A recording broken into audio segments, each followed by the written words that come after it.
What's up guys, it's Wilson, also known as Design by Will, and in today's video it's going to be a little bit different. We're going to be looking at samples that are ordered from Alibaba, and we're going to be doing the breakdown on costs, how much they cost, things that I knew before I went to Alibaba, and if I would recommend it. So just looking at the first sample, I have it on right now. It's just a blank white t-shirt. In Australia it is very hot and people tend to buy t-shirts and trucker hats rather than hoodies, so I'm thinking of switching the direction of what I want to drop in the first collection of revision. And this shirt is just a basic oversized t-shirt. It's an extra large and it is a little bit long. Like, I don't like how long it is, so with the final I might ask them to crop the shirt once we get the designs ready, and I'll be making a video on that soon. So this is how the hoodie fits. This is how all the hoodies fit, and I really love this fit. Like, it's bunched up on the arms, and I'm a pretty short person, like in terms of limbs, and it just bunches up, but it sits perfectly on my cuffs. And I want to test it out on some of my taller friends, like my friend Nicholas, who's around 6'1", and see how it fits on him, because we both wear the same size, but just because I'm compacted and he's elongated, so that's how it works. But I really love the fit overall. I'll show you guys some close-ups.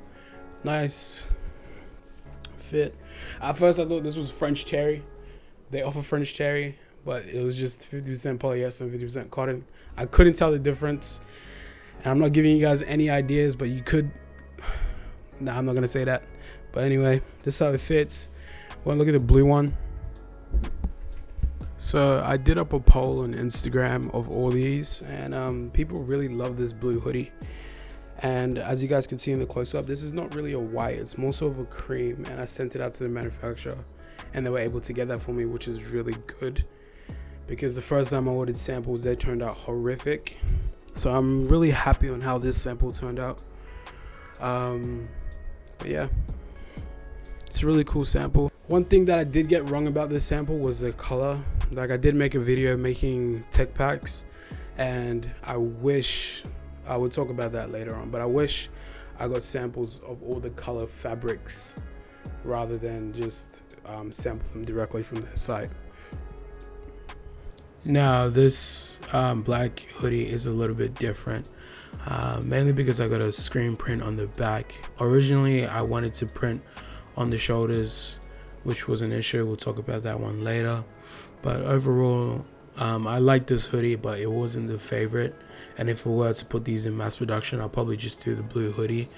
But this color works really well with the fit that I had on currently, especially because it was a cream and the drawstrings from the cargo pants that I'm wearing are cream. It just really looks better on person rather than just looking at a still image, compared to the blue one where it looks good on person and as a still image. But you can see the fit here. Same fit as the rest of them. It's a boxy hoodie, so it's a little bit cut on the bottom, but it fits really well. But yeah, the back graphic for me was probably the thing that I didn't enjoy the most. But it has the branding revision on it, just going across the back. It would make a cool like shoot in terms of like a nighttime shoot, for instance, like the Cortez shoot. But yeah, this was like a nice, simple, everyday hoodie that's black that work with most things in people's closets, and that's why I did it, just to test it out if people would enjoy this color. So they came in this packaging. It's strange to me that they use the UK sizing rather than US, because I know most of their exports with the manufacturer I'm working with, they ship mostly to the US with any other brand. I didn't get custom tags made because custom tags are extremely expensive, but when I do ship out, I think I will do the tags just for that reason. Better for branding. I can see they got the colors almost perfect, but we're just gonna break these out and talk about the process. So the first thing that went wrong with this was the initial design in itself. I originally wanted to print on the pouch and also on the back stitching of the sleeves, and he made that clear to me that that was not possible at all.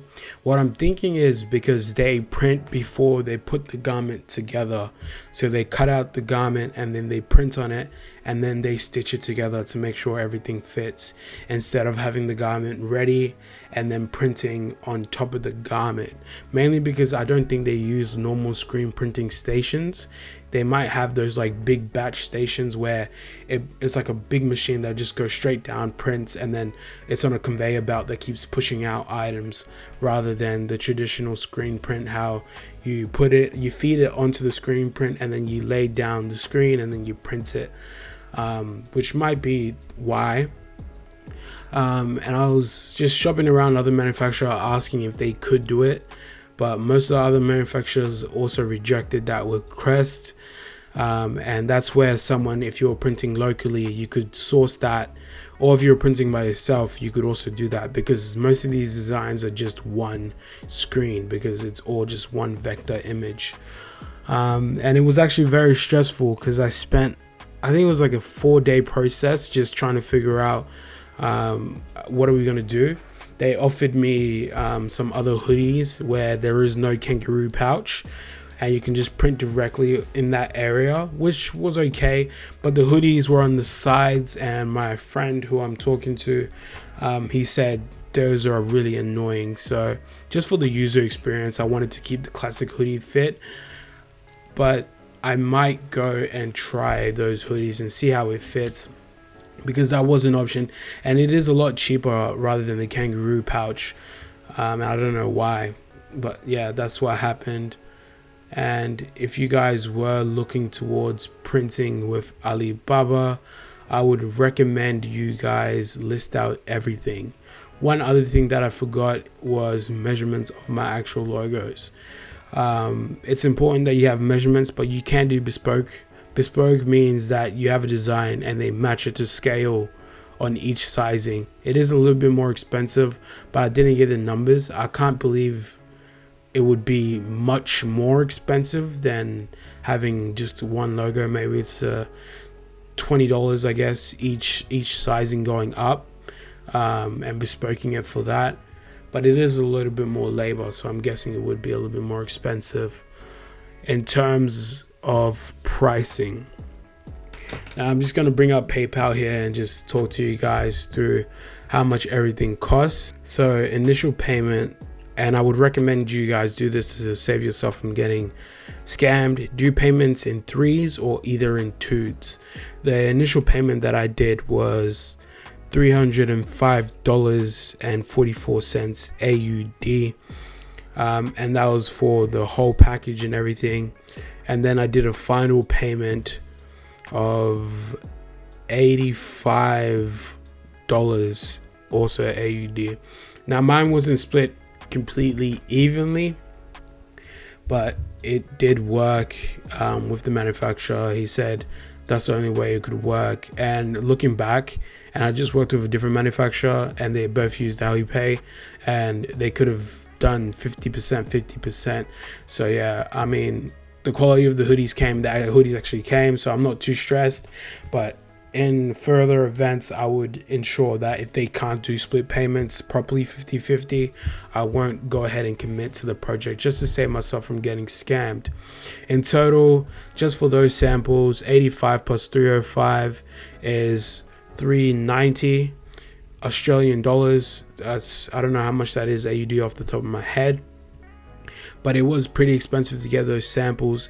And plus I got the brown sample for free and also the white t-shirt for free, because they offer those samples for free just to look at quality. And it was a good experience overall. Now, would I recommend Alibaba straight away? No, if you guys have local shops that print around you, even though it is more expensive, I would recommend going in, talking to them and asking if they can do what you want off the bat, because communication is the one downside about Alibaba. You'll have a 5-hour conversation for no reason because they won't be able to do something for you, and if they agree to do it, they'll end up modifying what you guys agreed on, which will be super annoying. Luckily with this manufacturer that I'm working with, he was very good at communicating. I didn't get any process photos, which I wanted to make this video, or any process videos, but maybe when you're doing bulk you can ask for videos and photos, but just because I'm doing one sample of each one, I guess it wasn't worth their time to do all that. You can FaceTime call manufacturers so they can show you stuff, and if you can do that with your manufacturer, I would 100% recommend it. But like I said, get samples made on your land or in-house if you can, and then go to overseas for mass production, because it is a lot cheaper, and I could understand why you want to do mass production overseas just because of that. But overall, this was a very interesting process for me, and it gave me some insight. And if I did want to do pre-production, I have a hoodie that I can model using my models or using myself, and then make up my website and do pre-production, or go straight into processing, because I've done that step. The one thing that did go wrong was the puff print. If you guys can see in this video right here. Okay, one thing off the bat, this puff print is extremely puff print. Like, I don't know if I want to do this for the final because it's so thick. Like, I don't know if you guys can see that, but usually puff print isn't this thick. This one is just like a balloon, which is kind of crazy. Good quality, but just too thick for my liking. I ended up speaking to the manufacturer. Like, you can see that the puff print is drawing in some of the cotton, but when you put on the hoodie, this goes away, which is good. I'm gonna wash these and test out the wash. But yeah, I ended up speaking to him, and this was the final note. He said he can make it smaller, and I sent him some examples, and he says it's 100% fine. So I am confident that he can achieve it because of the quality of the hoodies that it already is. And yeah, that was my history with Alibaba. If you guys have ordered off Alibaba, let me know in the comments. How was your experience? Was it good? Was it bad? Did you get scammed? And yeah, that's it. I'll see you guys when I see you in the next video, hopefully. Peace.